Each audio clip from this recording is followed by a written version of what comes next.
अस्सलाम वालेकुम व्यूअर, कैसे हैं आप सब। उम्मीद करता हूँ सब बाखैर वाफियत होंगे। अल्लाह शाद व आबाद रखे।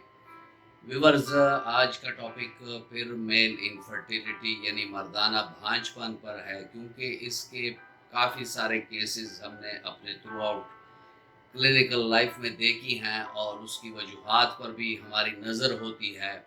एक तो वो वजूहात होती हैं कि जो हमें साइंस बताती है, और एक इसका होम्योपैथिक कॉजेशन भी होती है कि होम्योपैथिक के तनाज़र में उसको हम किस तरह देखते हैं कि ये मसला अगर आ रहा है तो इसमें कौन से अवामिल ऐसे हैं कि जो इन्वॉल्व हैं। हमारा आज का टॉपिक मेल इनफर्टिलिटी में यानी मर्दाना भांजपन में ओलिगियो एस्टिनोज़ूस्पर्मिया पर है।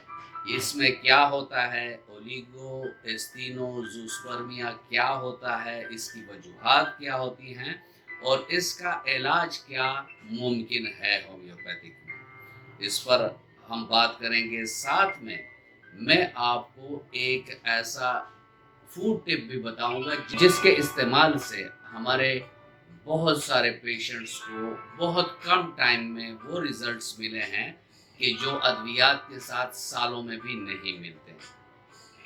इस पर बात करेंगे व्यूअर्स, लेकिन अगर आप मेरे चैनल पर नए हैं और अभी तक आपने चैनल को सब्सक्राइब नहीं किया तो चैनल को सब्सक्राइब कर दें और बेल आइकन दबा दें, ताकि इस तरह की मुफीद वीडियोस आप लोगों को वक्तन फवक्तन मिलती रहें।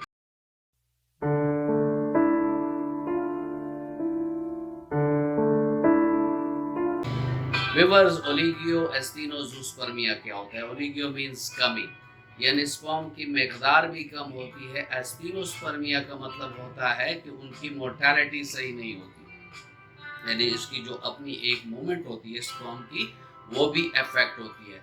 तो अगर कमी भी आ जाए ओलिगियोस्पर्मिया की, फिर आप देख सकते हैं मेरी वीडियो, आपको एंड स्क्रीन पर इसका लिंक मिल जाएगा कि उसमें मैंने तमाम एक्सप्लेन किया है कि माइल्ड ओलिगोस्पर्मिया, फिर मॉडरेट ओलिगोस्पर्मिया, फिर क्रॉनिक ओलिगोस्पर्मिया ये क्या होता है।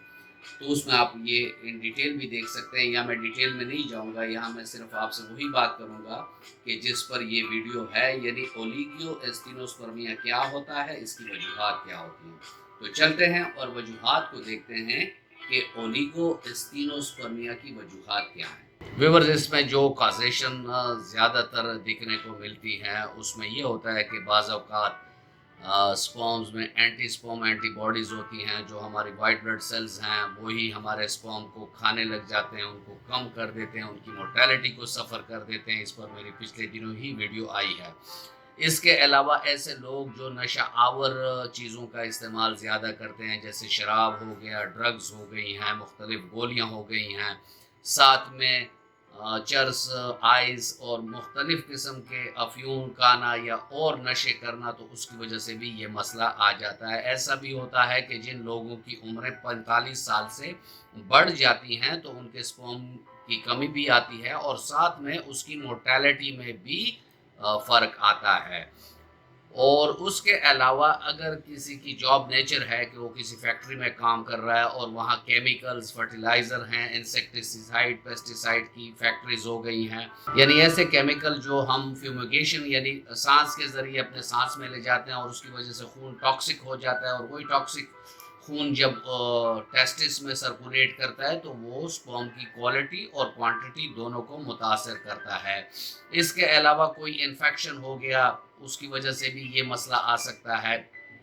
उसके अलावा टेरेटोजूस्पर्मिया, इस पर भी ऑलरेडी मेरी एक वीडियो है कि जो स्पर्म की जो मॉर्फोलॉजी है उसमें फ़र्क हो, यानी उसके टेल और मिड पीस में फ़र्क हो, तो उसकी वजह से भी मोर्टेलिटी में काफ़ी फ़र्क आ जाता है। ऐसे लोगों की ये प्रॉब्लम होती है कि जिनकी वेसेक्टोमी हुई होती है, यानी जो नस्ल कुशी का एक तरीका है उसी में ये मसला हो जाता है। इसके अलावा व्यूअर्स, फेब्राइल एपिसोड इसको कहते हैं, जिसमें अक्सर हम अपने ज़ूस्पर्मिया और ऐसे पेशेंट में पूछते भी हैं कि भाई आपको कंसिस्टेंस कई दिन तक 103, 104 या ज़्यादा टेम्परेचर तो नहीं हुआ, यानी बॉडी का टेम्परेचर 103 या ज़्यादा तक बढ़ जाए, 104 तक चला जाए और कई दिन तक रहता है, तो इसकी वजह से स्पर्म की जो क्वालिटी है और क्वांटिटी है उस पर इसके बड़े मुज़र اثرات ہوتے ہیں. اس کے علاوہ کیموتھیراپی ہے, ریڈیو تھراپی ہے. یہ وہ لوگ جو X ray, C T scan, M R I اور ڈفرینٹ ٹائپ آف ریڈیشن کو ایکسپوز ہوتے ہیں, تو ان کو بھی یہ مسئلہ ہوتا ہے. ٹیسٹیکولر ٹراما جو ہے یہ بھی اس میں ایک بہت بڑا فیکٹر ہے کہ کوئی چوٹ لگ گئی ہے یا سواناز میں وہ زیادہ بیٹھتے ہیں, یعنی گرم ٹیسٹیکولر ٹمپریچر جو ہے وہ زیادہ ہو جاتا ہے, تو جس کی وجہ سے یہ کوالٹی متاثر ہوتی ہے. اس کے علاوہ جو ٹائٹ کلودنگ ہے, اس پر بھی پچھلے دنوں ہی میری ویڈیو آئی ہے, تو یہ بھی ایک وجہ ہوتی ہے کہ جس کی وجہ سے اولیگو اسٹینوسپرمیا ہو جاتا ہے. اس کے علاوہ جو ٹیوبز ہیں, واز ڈیفرنس ہیں اور ٹیوبز ہیں جو اسپرم کو ٹیسٹس سے کیری کر کے یوریترا تک پہنچاتے ہیں, ان میں کوئی تھوڑا سا ابسٹریکشن ہو, یعنی تنگی سی آ گئی ہو, اس میں یوریترل اسٹرکچر بھی آ جاتا ہے کہ اس کی وجہ سے بھی ہو سکتا ہے, اور واز ڈیفرنس لیول پر بھی ہو سکتا ہے. ویریکوسیلز ایک مسئلہ ہے جس کی وجہ سے یہ مسئلہ آ سکتا ہے. ایپیڈیڈیمس ڈس آرڈر, اس میں سسٹ آ جاتا ہے یا کوئی اور مسئلہ آ جاتا ہے, تو وہاں بھی یہ مسئلہ دیکھنے کو ملتا ہے. ہارمونل ڈس آرڈر یعنی میل جو ٹیسٹوسٹیرون ہے, ایل ایچ ہے, ایف ایس ایچ ہے, اس میں ابتری آ جائے تو بھی یہ مسئلہ ہو سکتا ہے. اس کے علاوہ آرکائٹس ہے, ٹیسٹیکولر انفلیمیشن ہے, تو اس میں بھی یہ مسئلہ دیکھنے کو ملتا ہے. اور اس میں جو وہ ہے جینیٹک کازز ہیں, اس میں micro deletion of Y chromosome ہے, سسٹک فائبروسس ہے, فریجل ایکس ہے اور کلیفینٹر سنڈروم ہے. تو ویور یہ وہ وجوہات ہوئی جو ہمیں سائنس بتاتی ہے کہ اس طرح وجوہات ہوتی ہیں.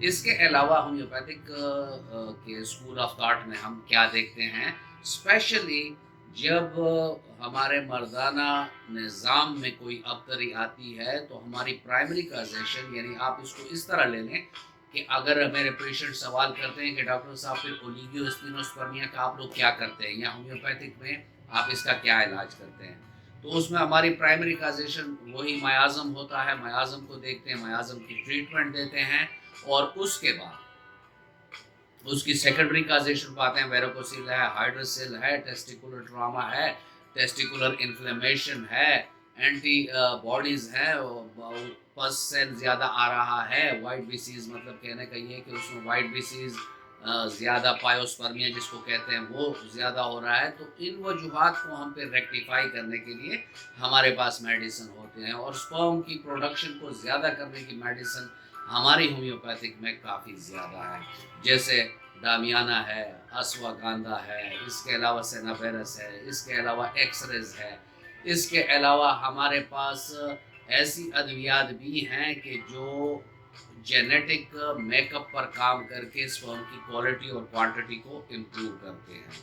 اور جیسے میں نے آپ سے وعدہ کیا تھا کہ میں آپ کو ایک ایسا ٹپ بھی بتاؤں گا کہ جس کو اگر آپ اپنے ڈیلی روٹین میں, وہ لوگ جن کو اولیگوسپرمیا یا اولیگو اسٹینوزوسپرمیا ہو, تو اگر وہ اپنے ڈائٹ میں سولومن فش کو رکھا کرے, کیونکہ اس میں اومیگا 3 ہے اور بہترین اینٹی آکسیڈنٹ پراپرٹیز بھی رکھتا ہے, اور بہترین اسپرم پروڈکشن جو ہے یعنی اسپرماٹوجینیسس کے پروسیس کو بھی یہ سولومن فش جو ہے یہ بہت بہترین طریقے سے انہانس کرتا ہے. ویورز, یہ تھا آج کا ٹاپک, اور میں امید کرتا ہوں کہ آپ کو اچھا لگا ہوگا. اگر آپ کو اچھا لگا تو ویڈیو کو لائک کر دیں اور فرینڈ اینڈ فیملی ممبرس کے ساتھ اس کو شیئر کر دیں.